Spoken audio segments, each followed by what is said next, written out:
Hola, bienvenidos a Puntos de Fuga, el podcast de arte y cultura de 070.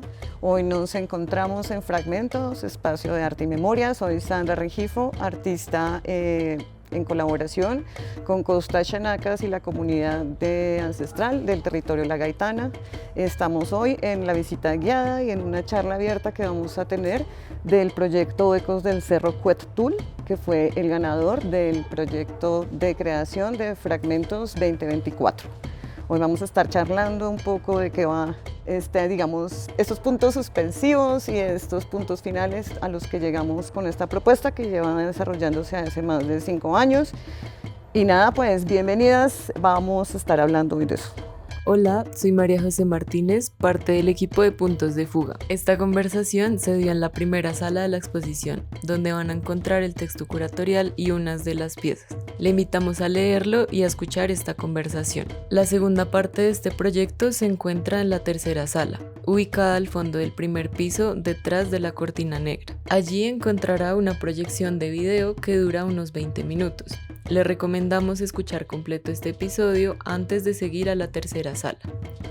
Yo soy Brandon, el mediador de Fragmentos, que nos va a estar acompañando en esta mediación.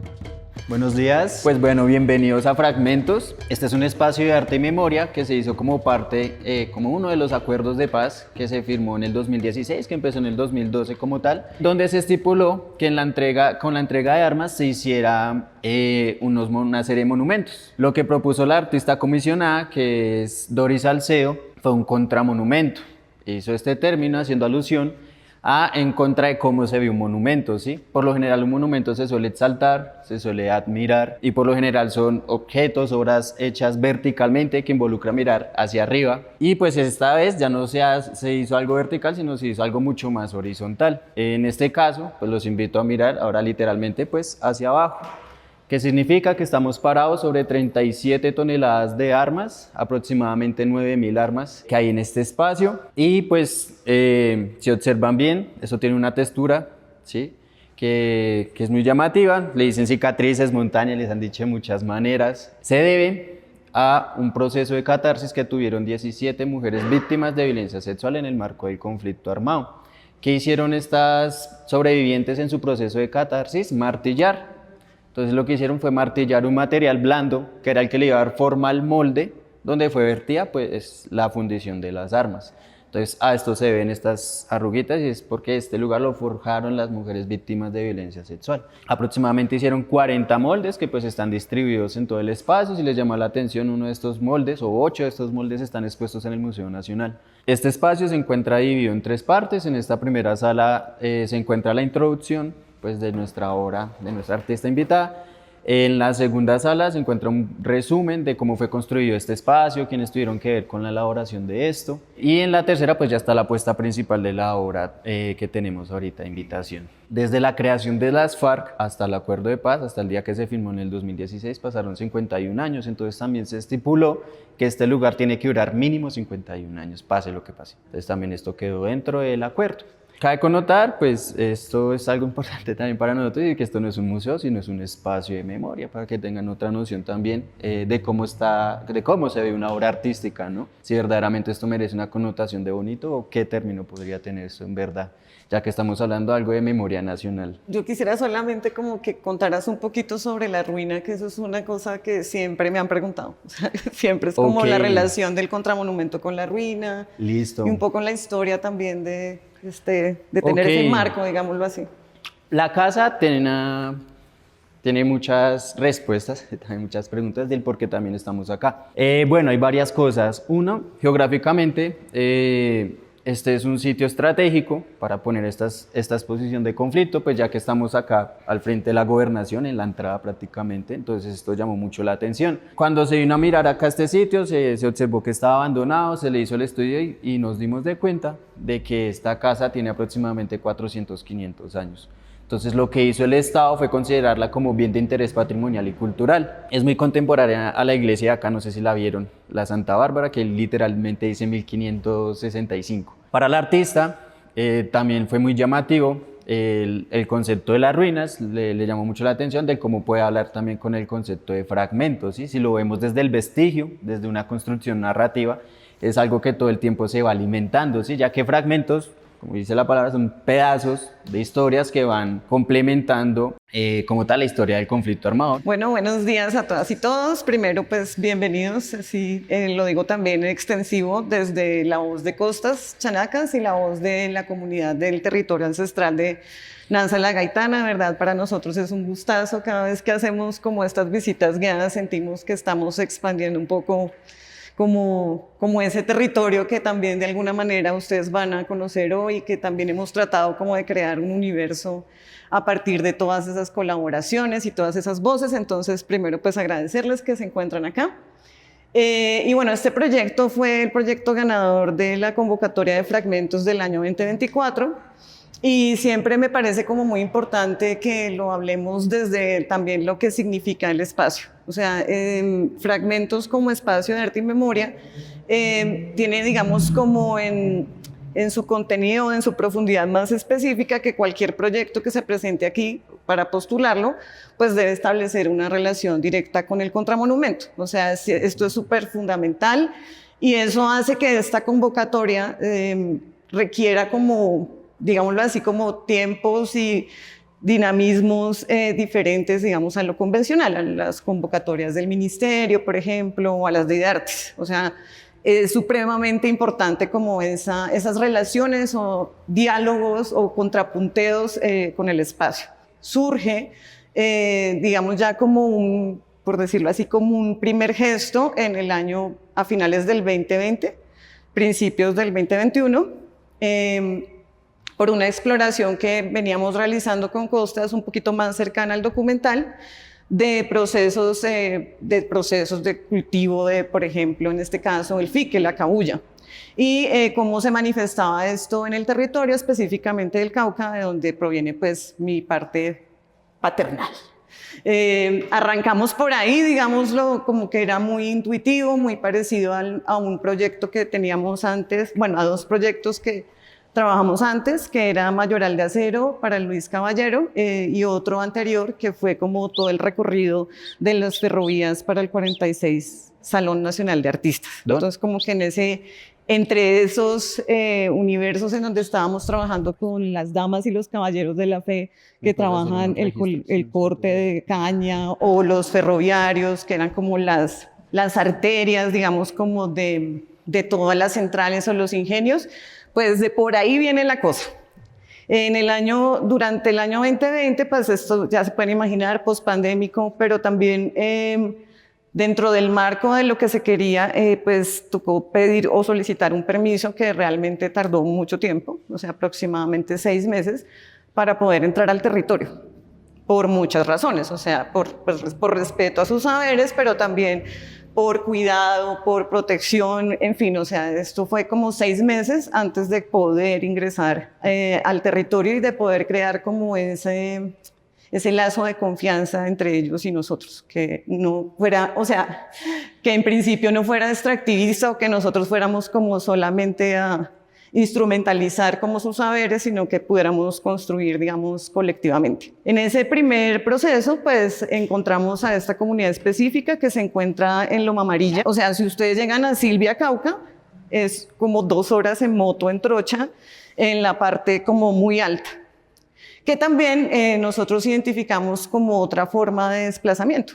O sea, precisamente por el conflicto armado y por los tráficos ilegales de drogas, pues hay mucha gente de esos territorios que se vio obligada a desplazarse a la parte alta, y en la parte alta pues lo que se encuentra básicamente de cultivos es el fique, la cabuya, ¿no? La fibra de la cabuya, que además ustedes ya se pueden imaginar, o sea, es un montón de trabajo para que cuando baje a Silvia, Cauca, les paguen 12.000 pesos por la roba y tercerizado, y bueno, eso es una cosa supremamente compleja, y bueno, eso es como lo que habíamos logrado identificar en ese primer momento. Bueno, y después de todo este tema de los permisos y tal, logramos llegar en ese trabajo continuo, en las jornadas, porque nosotros también pues pagábamos los jornales de nuestro dinero con las personas que estaban ahí, y nosotros también jornaleando, y bueno, mucho trabajo.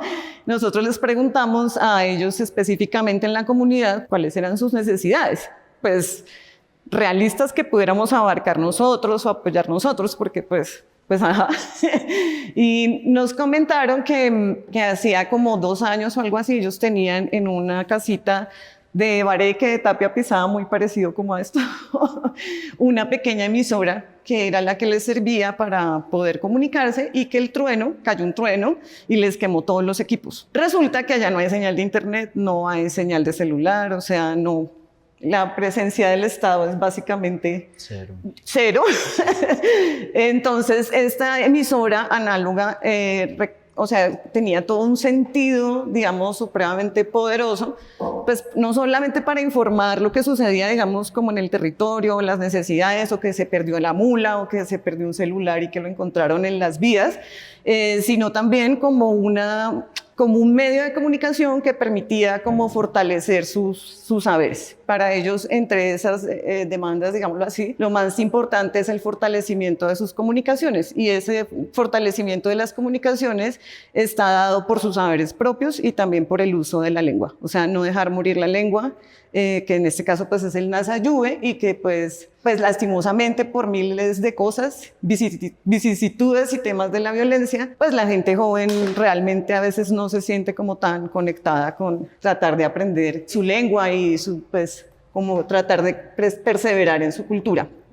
Dentro de ese marco, tras de, digamos, como de que ellos nos contaran como esa necesidad, pues estaban utilizando mucho las pocas cosas que les entraban como redes sociales, en este caso específicamente TikTok, los están utilizando los otros actores del conflicto armado para reclutar a los jóvenes. Entonces para ellos se volvía demasiado importante que la emisora andara, porque iba precisamente a funcionar en los momentos en donde no tenían señal de internet y todo este cuento, ni celular, y que podrían tratar de ayudar a que los jóvenes y las jóvenes no pertenecieran o no los captaran, digamos, estos actores armados. Ese es como el marco. Nosotros nos vinimos con eso. En el principio no era ningún plan, era el plan como de hacer el proyecto como lo hace uno, digamos, de manera plástica, normal, pero nos quedamos pensando, bueno, ¿qué podría o cómo podríamos conseguir ese recurso? Porque pues lo más importante era la creación o restituir esa emisora. Y la única convocatoria que sí obedecía de pronto un poco como a esa construcción de memoria, a esas relaciones o tensiones que se pueden dar en la práctica artística, que son múltiples, ¿sí? Pues era Fragmentos. Y nos tocó esperar un montón de años. O sea, eso no fue como de una, porque estaba como ese parche que estaba como, digámoslo así, como después de la pandemia y atascado. Luego vino una convocatoria que era de curaduría, otras que eran como de artistas internacionales, y nosotros ahí esperando. Pero eso no significaba que no se siguiera, digamos, como trabajando con el pensamiento, hablando con ellos. O sea, seguíamos nosotros ahí con la fe ciega de que algo iba a suceder. Y esto lo quiero decir porque es muy importante entenderlo para este tipo de convocatorias. O sea, son cosas que uno no está presentando por oportunismo, sino que a veces también uno tiene que decir, bueno, esta convocatoria sí puede funcionar y sí puede ayudarnos, ¿sí? Si no sale, porque eso también es una lotería. Si no sale, a utilizar una gran parte del presupuesto para esa resignificación o para restituirles esos materiales o lo que sea. Así pasó durante el 2023, ya pues como que salió la convocatoria y la presentamos, y en ella pues, y ahora sí va a tratar de entrar aquí al grueso, decidimos ponerle este nombre, Ecos del Cerro Cuetul, porque el Cuetul es el cerro como una montaña, que bueno, el Cuetul es como una huerta de piedra, pero para ellos esa huerta de piedra es como una huerta también de la creación. Entonces el lenguaje nasa, lo poco que yo he aprendido es que es una lengua que es muy conceptual. O sea, no hay como una literación, o sea, como que haya traducciones literarias de cosas, sino que es muy, como que abarca un gran concepto. Entonces la autoridad nos dijo, pues porque yo le pregunté, bueno, ¿ustedes dónde hacen música? ¿Dónde sucede todo eso? Y ellos me dicen, no, en el Cerro Cuetul. Y en el Cerro Cuetul lo que pasa es que se juntan las mayores, los mayores, y le enseñan a las niñas, a los niños, todos sus saberes ancestrales, porque para ellos esa idea como de arte, como lo conocemos nosotros en Occidente, no existe. Entonces allá van y hacen lo que es literal, lo que se les da la gana en términos de música, de jigra, de tejido. Y ese título creo que fue como un pretexto también para nosotros de poder juntar muchas voces, porque no se trataba solamente como de documentar y hacer una cosa supremamente etnográfica, sino que nosotros también necesitábamos como incluir nuestras voces, nuestros muertos, nuestros amigos, nuestras amigas. Entonces al final creo que ese título sucedió así. Y me gusta empezar mucho con el texto porque fue un texto que se hizo con Costas y que fuimos muy celosos, en eso sí fuimos muy celosos, tratando de que fuera un texto que se conectara con, si mi sobrino venía, pues que entendiera, si mi mamá viniera, que entendiera, y que no se volviera un ladrillo curatorial, porque pues no. Entonces aquí, bueno, tenemos como una serie de preguntas más que de respuestas.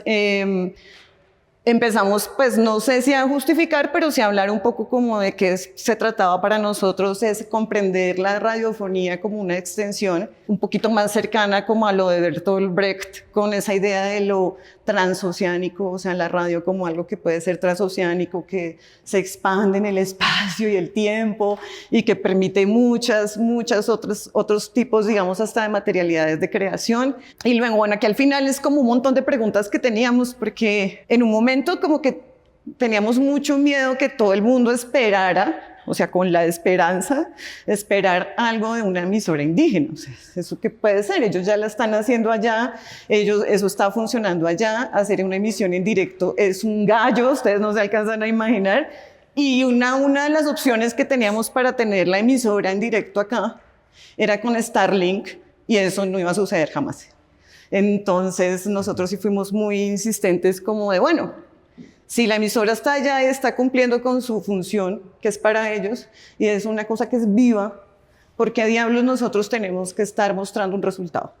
Si el resultado, o sea, si el impacto pues tiene que ser para ellos y con ellos y su autonomía y su cosa, pues había muchos caminos, digamos. O sea, uno podría llenar esto aquí de actas, de entrega de equipos, de videos, pero pues al final eso en nuestro espíritu no pegaba y no pegó jamás. Entonces ahí dejamos como las preguntas sobre también como el consumo. Un momento en el proyecto que yo creo que ahorita se van a dar cuenta cuando ya yo pare de hablar y puedan entrar, digamos, ya específicamente a ver como la pieza, como el resultado de esa polifonía. Y es que a ellos dentro del, digamos, como en la entrega de los equipos también se les dio una cámara de video y una grabadora de audio. En ese momento como que pues uno pensaba que eso era solamente como para el equipamiento, digamos, de la emisora básico, y ya pues ustedes se pueden imaginar viajar hasta allá, pero también el territorio es súper celoso, cuando uno viaja no se deja ver, llueve, bueno, pasa de todo. Y un momento en el proyecto que fue muy crucial y era como entender el desapego y como entender que ellos también son capaces de hacer su material y que ellos nos expandieran, nos lo entregaran si les parecía y que fuera lo que ellos quisieran. O sea, como que háganle, aquí vamos a mirar cómo arreglamos chicharrón, porque son muchas voces y de muchas otras maneras, ¿no? Entonces, eso es un poco como lo que contiene el texto, que este texto corto pues lo realizamos y con Costas específicamente, y como toda esa idea de cómo podemos como crear, entre comillas, como ese otro universo que empezó a surgir, digamos, desde el proyecto. Está en Asayúe, está en inglés, y acá esta primera sala, los invito pues si quieren allá. Realmente es una sala más de bienvenida que recoge como unos gestos que pues provienen desde hace mucho rato. En este momento lo tenemos apagado pues para poder aquí como contarles y escucharnos y tal. Pero bueno, tiene primero esta torre pequeña que la hice hace mucho tiempo. Eso fue como la primera visita al territorio. Y esta se hizo con Giovanni Vargas, mi adorado amigo, que está en el cielo, corazón. Y esta pieza para mí se volvió muy, muy importante, pues porque él falleció justo antecitos de la notificación del premio de Fragmentos y fue de lo último que estuvimos hablando, pero esta pieza que se llama Rojo Perpetuo, que estuvo en el marco del del Luis Caballero, en donde él estuvo nominado, fue una pieza que estaba como compuesta de una serie de voces indígenas en diferentes idiomas que decían la palabra rojo.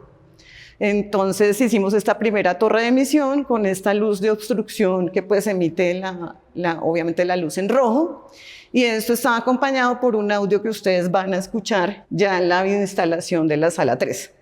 Entonces era como muy importante tener, digamos, como este menhir, este objeto acá, porque era también como tener su presencia, pero una presencia que también en esta polifonía se ha extendido. Entonces aquí ya empezaron a estar las colaboraciones de los de aquí, de los del más allá y demás. Tenemos a Radiecín, pues yo le digo Radiecín con cariño, y es una pieza que recoge como todas las cortinillas, unas series de audios de piezas que nos han mandado desde el territorio, porque como ustedes ya saben, no se puede emitir en directo, es realmente por ahora imposible. Entonces tiene como una recreación a partir del material que ellos nos allegaron. Hay entrevistas, ahí nos cuentan un poquito qué es el Cuetul, que nos hablan un poquito de la emisora, de todo lo que sucedió y la importancia que tiene la emisora para ellos. Y estas banderas, esto fue muy curioso porque había un momento en que llegaba como todo ese fluido de material que además pues tiene colaboraciones de músicos colombianos, pero también internacionales. Empezamos como a imaginarnos que estábamos haciendo un mundo posible y que nos hacía falta como que esos cuerpos como que erigieran algo, no sé, y aparecieron las banderas. Estas son solamente 2 de múltiples banderas que van a ver en el video, que unas son supremamente improvisadas, una es una cortina, otra es una toalla, o sea, lo que la gente tenía y más o menos con lo que podían nos iban mandando material. Y pues tiene por un lado el rombo, que es supremamente importante en la cultura Nasa-Yuve, que también la encontramos en los campos santos de ellos, o sea, en sus cementerios. Ellos no lo llaman cementerios, sino camposanto, y que lo usan mucho para enmarcar como las tumbas de sus muertos, pero el rombo también es la unidad, es el estar fortalecidos y en armonía como un colectivo. Y en esta otra que está vertical, pues realmente es horizontal, pues está el rombo, el rayo y la loma amarilla. Es como una simplificación, digamos, de ese territorio. Entonces, como les digo, esta primera sala es más bien como una bienvenida que trata de recoger como unos gestos ahí como muy iniciales. No pretendíamos que se volviera una obra de arte ni nada de eso, sino que también se sintiera como lo trajinado también que ha estado el Radiecín, pues todo cascado, y así como sería, digamos, estos elementos digamos, en el entorno natural. También sé que ahí habían, o sea, pero en la parte baja, en la más baja, durante mucho tiempo habían como torres de telecomunicaciones del ejército, porque es que aquí hubo un tema tenaz con la radio y es que se utilizó, pues, obviamente como un arma de guerra. Entonces, en las FARC y ciertos grupos armados tenían sus emisiones, o sea, sus emisoras, pues, piratas, y al tiempo, y eso fue, digamos, antes de todos, al tiempo el ejército también empezó a emitir, pero eso también, digamos, para las personas que son víctimas también del conflicto armado, o sea, es que tú no crees ni en el uno ni en el otro, o sea, seamos sinceros, entonces tampoco a ellos les interesa pertenecer necesariamente, y debo ser muy sincera, a ninguna de esos movimientos, porque es muy complejo. Y bueno, allá la torre es hecha como con varillas como estas que ven aquí, que son como pues como varillita, y mide como aproximadamente como 6 metros, pero el problema es que es tan precaria que ahí fue donde cayó el rayo y dañó el resto. Entonces ahorita ellos están tratando de no utilizar esa, aunque pues se les compró el pararrayos y todo porque pues es necesario, pero allá llueve un montón, o sea, es muy adverso, digamos, como las condiciones pues, climáticas para poder elevar esa torre más y que nos llegue más lejos. Y otra pregunta que me hicieron es por qué dice SKT, y es que, bueno, las emisoras antes pues era como que tenían unas siglas, ¿sí? Y nosotros como que ya después de darle, pues como que Ecos del Cerro Cuetul, pues suena un poco si fuera la sigla como una emisora. Entonces eso es lo que ustedes van a encontrar allá. Acá María José nuevamente. Ahora le invitamos a que visite la tercera sala ubicada al fondo del primer piso. Gracias por escucharnos, esto fue Puntos de Fuga.